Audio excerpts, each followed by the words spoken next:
자, 우리 시간에 요한복음 16장 25절부터 28절까지 한번 같이 읽겠습니다. 요한복음 16장입니다. 25절에서 27절, 28절까지입니다. 시작. 이것을 비유로 너희에게 일렀거니와 때가 이르면 다시는 비유로 너희에게 이르지 않고 아버지에 대한 것을 밝히 이르리라. 그날에 너희가 내 이름으로 구할 것이요 내가 너희를 위하여 아버지께 구하였다 하는 말이 아니니 이는 너희가 나를 사랑하고 또 내가 아버지께로부터 온 줄을 믿었으므로 하나님께서 내가 아버지에게서 나와 세상에 왔고 다시 세상을 떠나 아버지께로 가노라 하시니. 할렐루야, 할렐루야.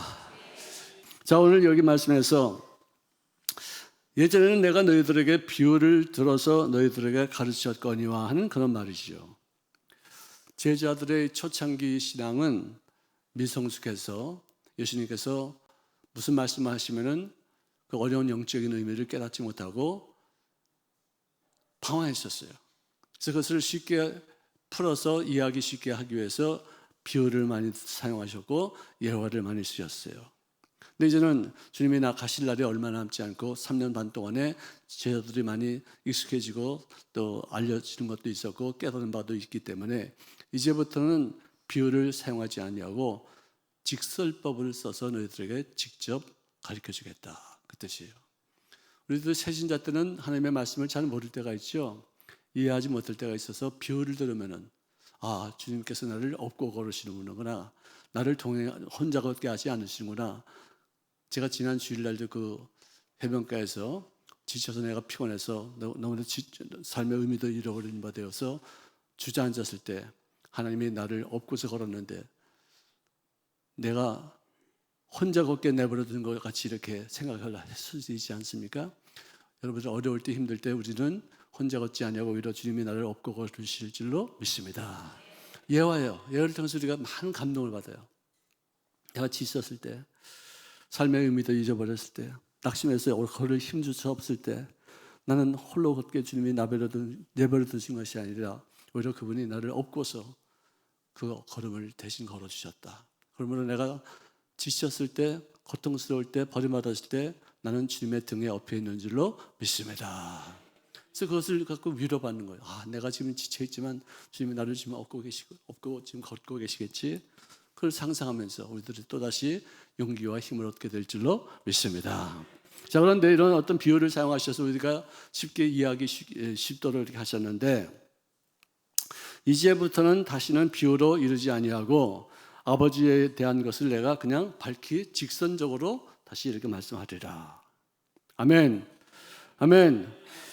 그러니까 우리가 죽을 먹을 어떤 신앙이 있고요, 밥을 먹는 신앙이 있고 고기를 먹는 신앙이 있어요. 점점 신앙이 완숙해질수록 고기같이 질긴 것도 먹고 소화하고 그것을 이해할 수 있고 우리들 몸에 양분으로 삼을 수 있는 어떤 그런 상태로 자라게 되는 것이에요. 아이들은 우유만 먹죠. 좀 지나면 죽 먹죠. 좀 지나면 또 밥 먹죠. 좀 지나면 고기 먹죠. 점점 자라지 않습니까? 우리들은 새신자들이, 그래서 제가 어저께도 3교구 설교를 했는데 새신자가 앉으셔서 가만히 잘 듣더라고요. 새신자가 잘 듣는 거 보면 너무 신기하고 너무 이뻐요. 여러분들 안 그렇습니까? 내가 모시고 오는 새신자가 딴 데 신경 쓰지 않고 지루해하지 않고 하품하지 않냐고 다 듣는 걸 보면 그렇게 이쁘고 사랑스러울 수가 없어요. 그래서 제가 예배 다 끝나고 나서 제가 물어봤어요. 쫓아가서 어떻게 오늘 말씀 전했는데 어렵지 않았어요? 그러니까 아니에요, 하나도 어렵지 않았어요. 어땠어요? 많이 이해했어요? 그랬더니 말씀이 쏙쏙 들어와요. 할렐루야, 할렐루야. 오늘 여러분들에게도 말씀이 쏙쏙 들어가시기를 바랍니다.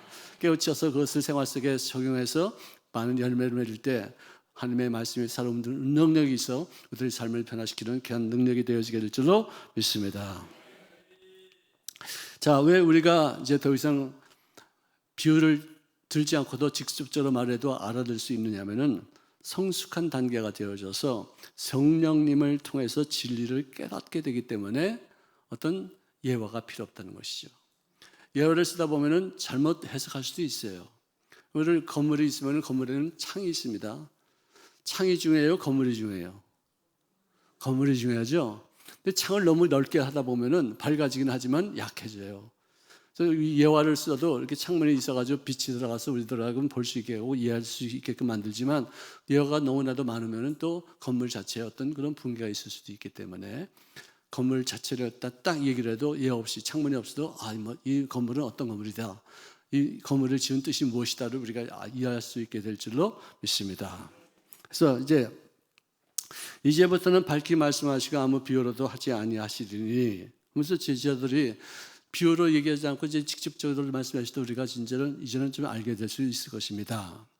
우리가 지금에야 주께서 모든 것을 아시고 또 사람들의 물음을 기다리시지 않은 줄을 압니다. 이로써 하나님께로부터 나오심을 우리가 믿사옵나이다 하면서 이제는 직접적으로 말해도 되겠습니다라고 말을 했지만 그렇지만 그렇게 완벽한 사람들은 아니었죠. 오히려 그 사건 이후로 예수님이 배신당하고 팔림받아서 십자가에 못 박히시고 많은 고초를 겪는 그런 어떤 어려움을 당하게 되었어요. 제자들은 거기에 모두가 다 주님을 모른다고서 부인하고 도망하고 뿔뿔이 흩어졌던 어떤 최악의 상태까지 되어졌는데도 그 일이 눈앞에 있는데도 모르고 비유로 말씀하지 않으시고 직접적으로 말씀해도 우리는 이제는 좀 성장했으니까 다 깨달아 알게 될 줄로 믿습니다. 그렇게 말을 했었어요. 여러분 우리가 교만하면 안 되겠죠? 항상 부족한 것처럼 항상 마음을 열어놓고 겸손하게 받아들이고 내가 비유로 말씀 안 하셔도 직접적으로 말씀하셔도 내가 다 알아듣겠습니다. 이렇게 어떤 자신감 있게 말하지 않냐고 항상 구하는 자세, 낮춰진 자세, 항상 겸손하게 모른다고 해서 정말 묻는 어떤 자세를 갖출 수 있기를 주의 이름으로 축원합니다. 그러니까 주님께서 말씀하시면 이제는 너희가 나를 믿느냐. 이제는 31절입니다. 이제는 너희가 나를 믿느냐? 보라 너희가 각각 제 곳으로 흩어지고 나를 혼자 둘 때가 오나니. 봐 이렇게 그 사람들은 다 안다고 생각했어요. 이제는 다 직접적으로 말씀하셔도 우리가 이해한다고 생각했지만 그들이 흩어지고 그들이 예수님을 부인하고 그들이 도망가고 하는 사람도 요한 하나만 남기고서 모두가 다 뿔뿔이 흩어질 줄은 생각지도 못했겠죠. 자 그런데 모두가 다 흩어지고 모두가 다 도망갈 것이지만 그러나 아버지께서 나와 함께 계실 줄로 믿습니다. 예수님이 하신 말씀이에요. 너희들이 나를 버리고 다 도망가지 그렇지만 나는 홀로 남은 것이 아니야. 나는 홀로 남지 않고 오히려 더 이런 때일수록 하나님이 나와 더불어 함께 하실 줄로 믿습니다. 따라합시다. 하나님은 나와 함께 영원토록 계십니다. 아멘. 나는 혼자입니다. 걸려들었어 또 걸려들었어. 그냥 무조건 따라하는 거죠. 아무 의미도 모르고 그냥 무조건 따라했다는 거잖아요. 그죠? 자 따라합시다. 나는 하나님과 영원토록 함께 걷습니다. 걷습니다. 하나님은 나와 함께 영원토록 동행하십니다. 나는 혼자입니다. 이제는 됐어요. 여러분들 절대로 혼자 남아있지 않게 될 줄로 믿습니다. 혼자라고 느낄 때가 있어요. 근데 그것은 혼자라고 느끼는 한 느낌일 뿐이지 그렇지 않아요. 내가 선글라스를 끼면은 컴컴한 데 가면 안 보여요. 이렇게 불이 꺼져 있지라고 하지만 불은 켜져 있는데도 불구하고 이 선글라스 때문에 안 보일 수도 있어요. 느낌이에요. 벗으면 보여요. 자, 아버지께서 이럴 때일수록 내가 혼자 있다고 느끼는 바로 그 순간이야말로 아버지께서 나와 더불어 함께 하시는 줄로 믿습니다. 이것이 주님이 하시는 말씀이죠. 그러므로 혼자라고 느낄 때일수록 그 고독의 시간, 그 외로운 시간, 내가 버림받았다는 그 순간을 하나님과 더불어 깊은 나눔의 시간으로 바꾸어 나가시기를 주의 이름으로 축원합니다. 난 버림받았다, 난 혼자다, 난 왜 이렇게 외톨인가, 나는 이제는 하나님도 나를 떠났다고 생각하지 마시고 그럴 때일수록 하나님 나와 더불어 함께 하시는 줄로 믿습니다. 나와 더불어 더 깊은 영적인 교류를 이루기 위해서 나에게 홀로 남게 하신 줄로 믿습니다. 지금 나의 상황을 가까이서 파악하시고 나와 깊은 교제의 시간, 영적인 교류의 시간이 되어지게 될 줄로 믿습니다. 할렐루야. 우리 인생은 어차피 혼자예요. 마누라가 있어도 혼자고 남편이 있어도 혼자고, 부모가 있어도 혼자고, 자식이 있어도 혼자예요. 혼자이기 때문에 같이 있는 것이 그냥 당연한 것을 여기지만 그들이 언젠가는 떠날 때는 우리는 버림받은 느낌, 홀로 있는 느낌, 진짜 혼자 남겨져 있는 이 느낌, 정말로 적막강산이죠. 그럴 때일수록 주님과 더 깊은 교제를 할 수 있는 시간으로 바뀌어나가시기를 주의 이름으로 축원합니다. 자, 우리가 이제 예수님의 십자가에 못 박히시기 바로 직전에 이제 그 일을 이루기 위해서 지금 하나하나 이루어져 나가시는데요.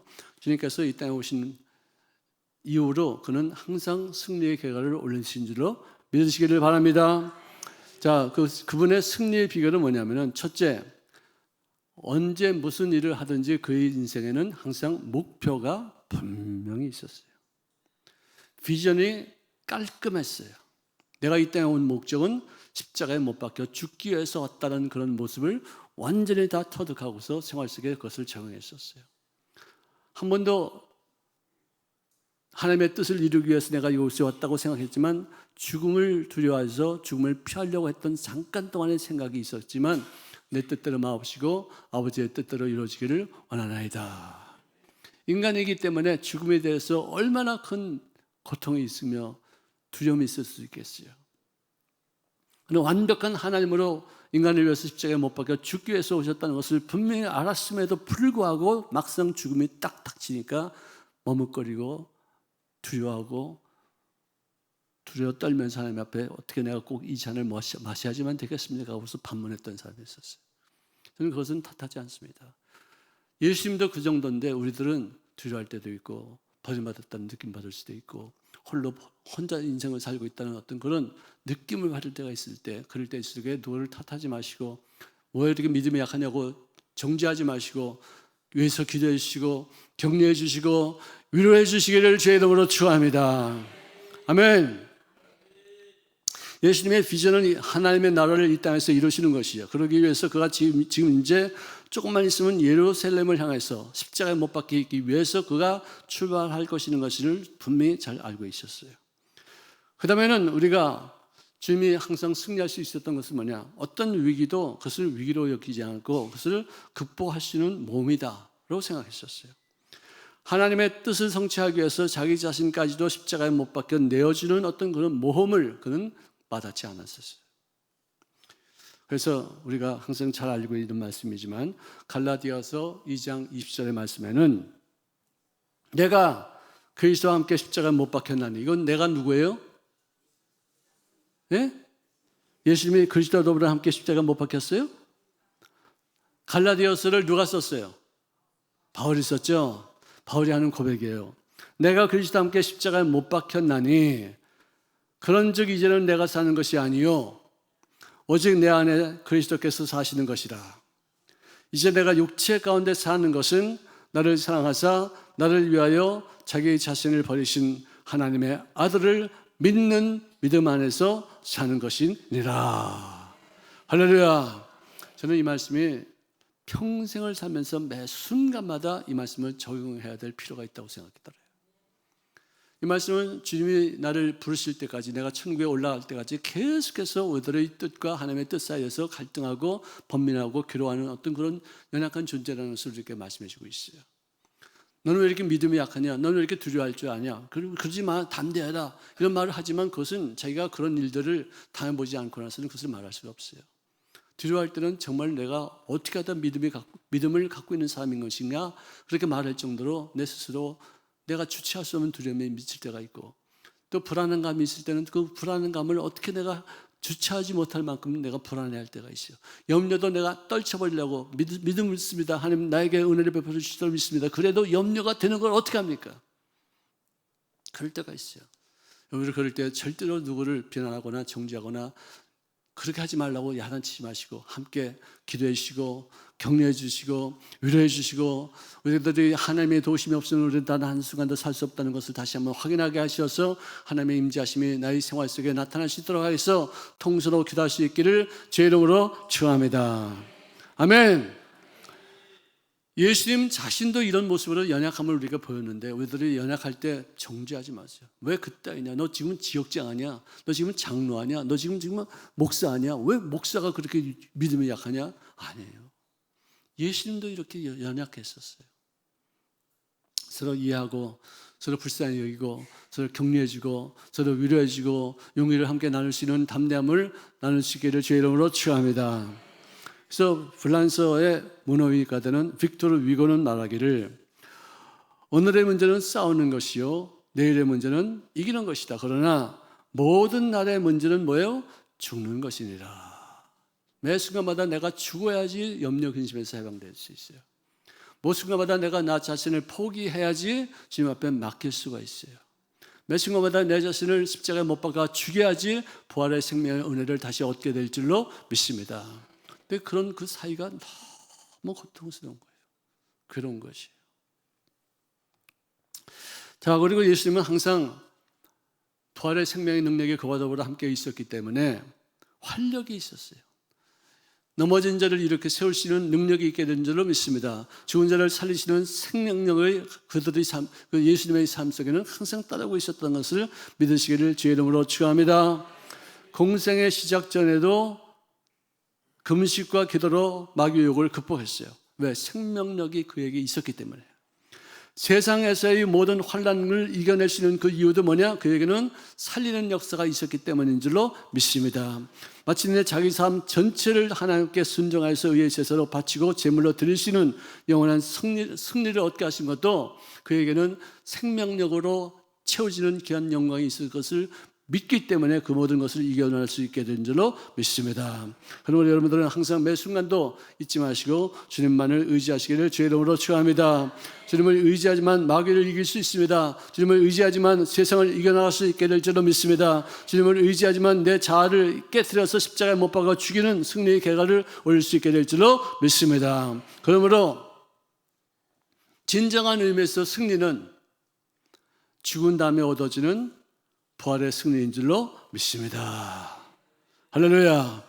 이 부활이 없으면 기독교는 아무런 의미가 없어요. 그냥 하나의 종교에 불과해요. 좋은 말씀과 좋은 생애를 우리에게 보여줬다는 것을 끝나요.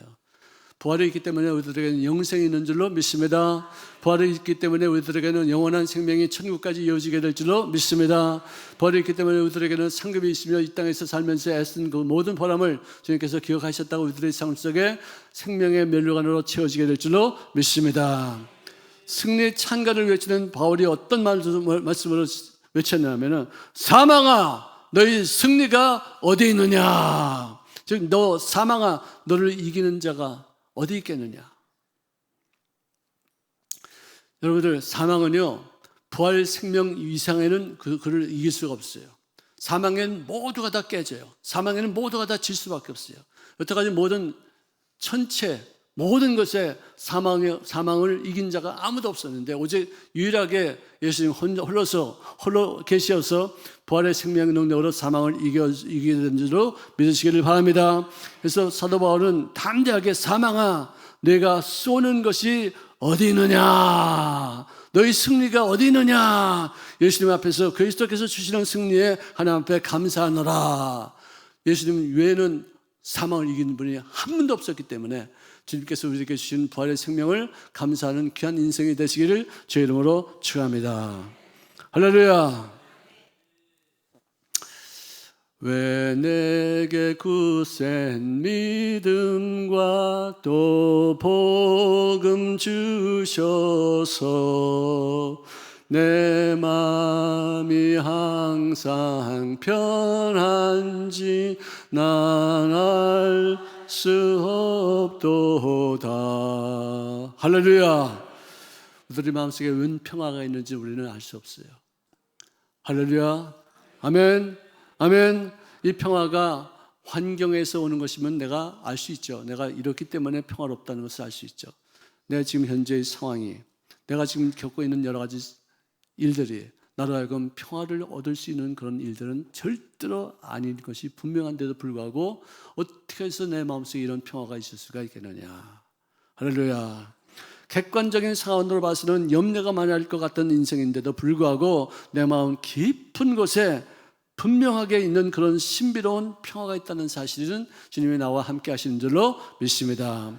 그러므로 너희들은 아무것도 염려하지 말고 오직 기도와 간구로 너희 구할 것을 감사함으로 하나님께 아뢰라. 그러면 지각에 뛰어나신 평강, 내가 왜 이런 평강이 있는지 깨닫지 못할 수 있을 만큼의 너무나도 신비로운 그 평강이 너희 마음과 너희 생각을 지키시리라.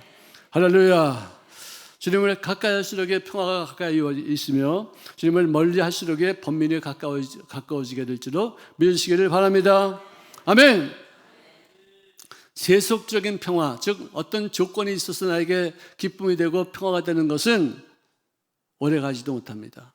진실하지도 못합니다. 순간적으로 즐거웠다가 순간적으로 또 다시 우울했다는 그런 어떤 반복이 짧은 유효기간을 통해서 이렇게 이루어지는 것이지, 지금 기뻐도 금방 언제 어느 틈에 불안하게 될지 몰라요. 내가 지금 현재 마음에 평강이 있다 할지라도 언제 또 두려움으로 가득 채울지 아무도 몰라요.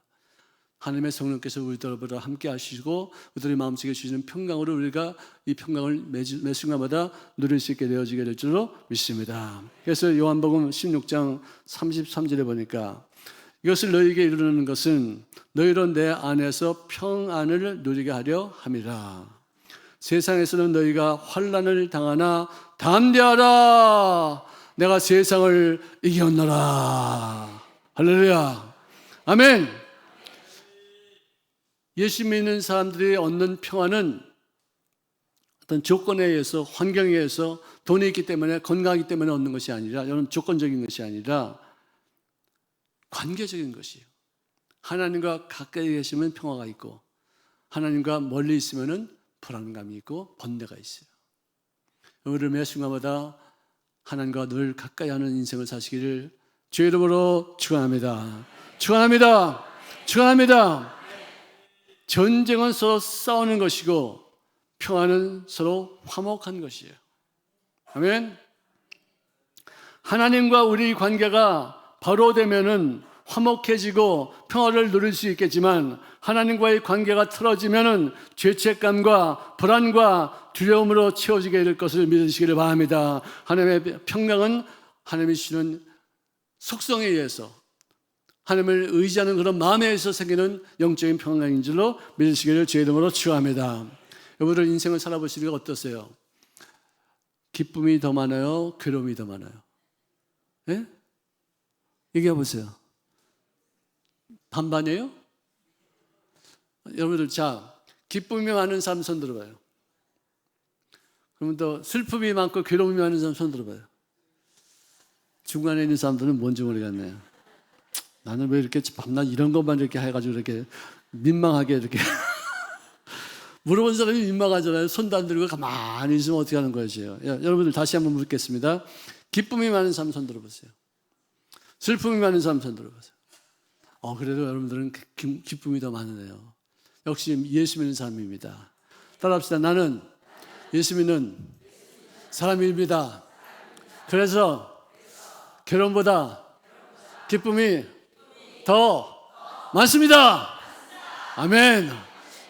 최고입니다. 정말 최고입니다. 세상에서 가서 물어보세요.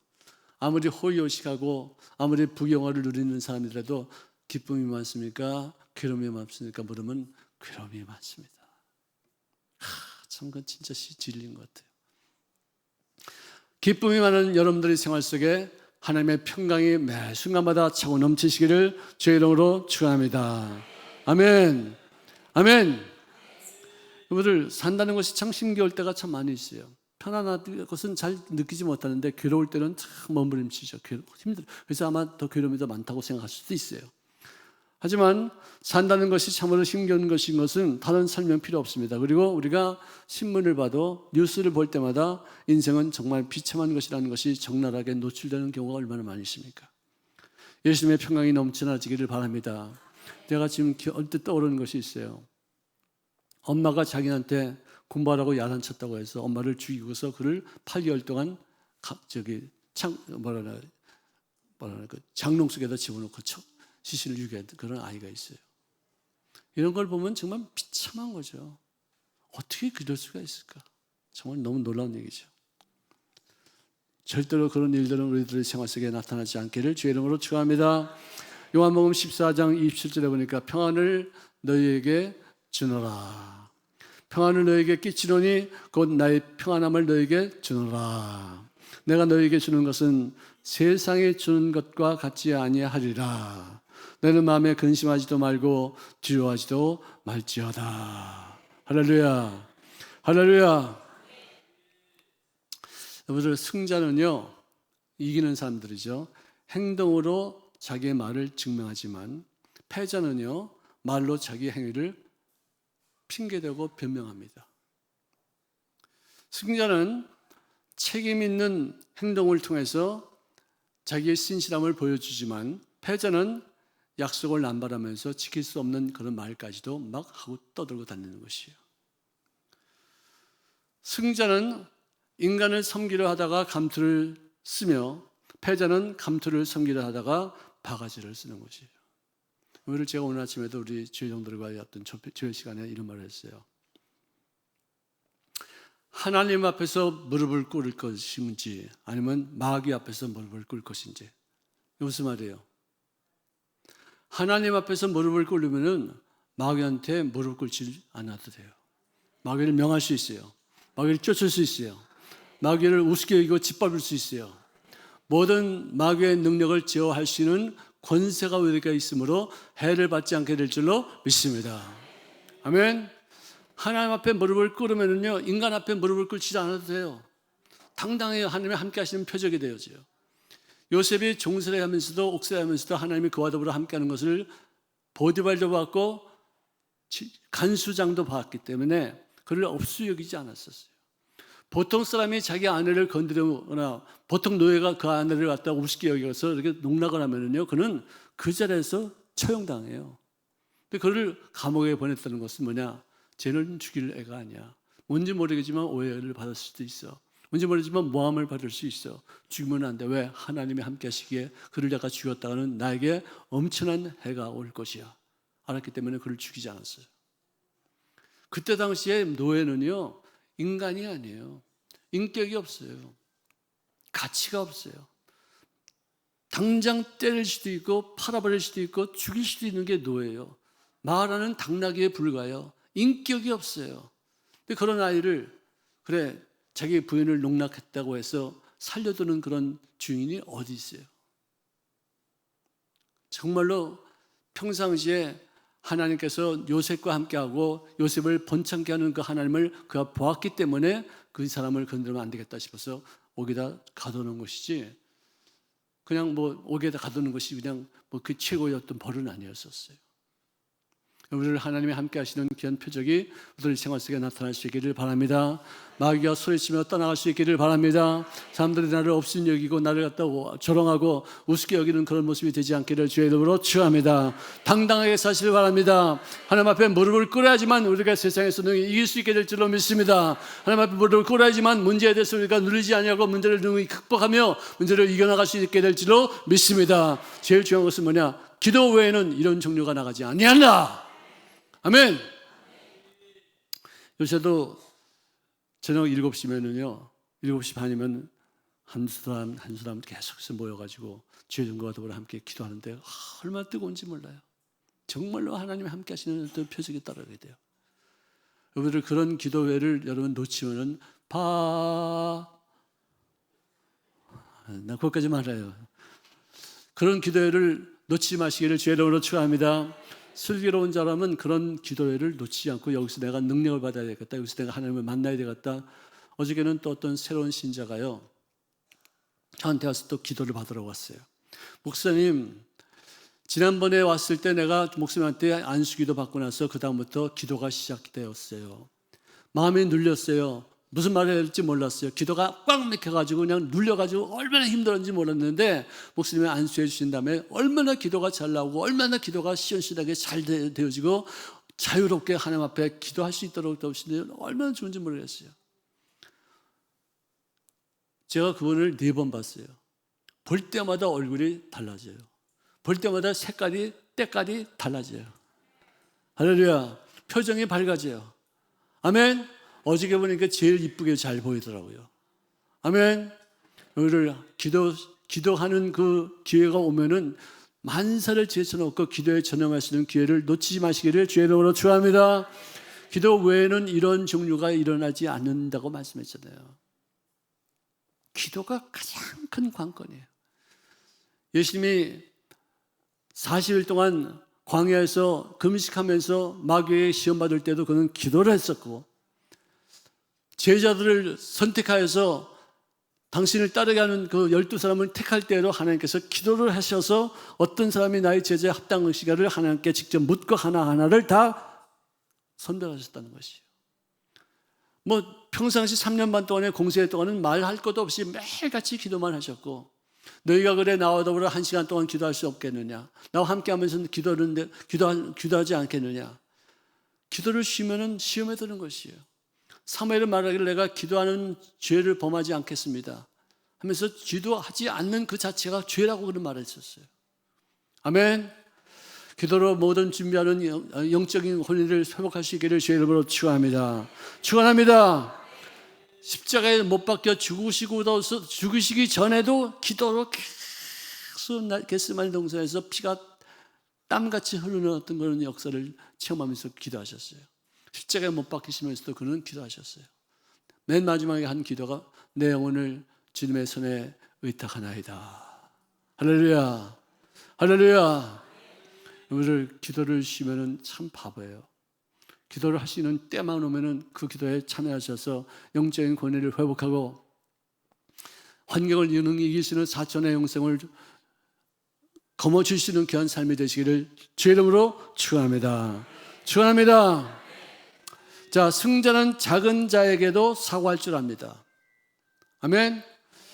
남편이 아내한테 사과하는 것은 참 쉽지 않은 얘기예요. 또 부모가 자식한테 사과하는 것 쉽지 않은 것이에요.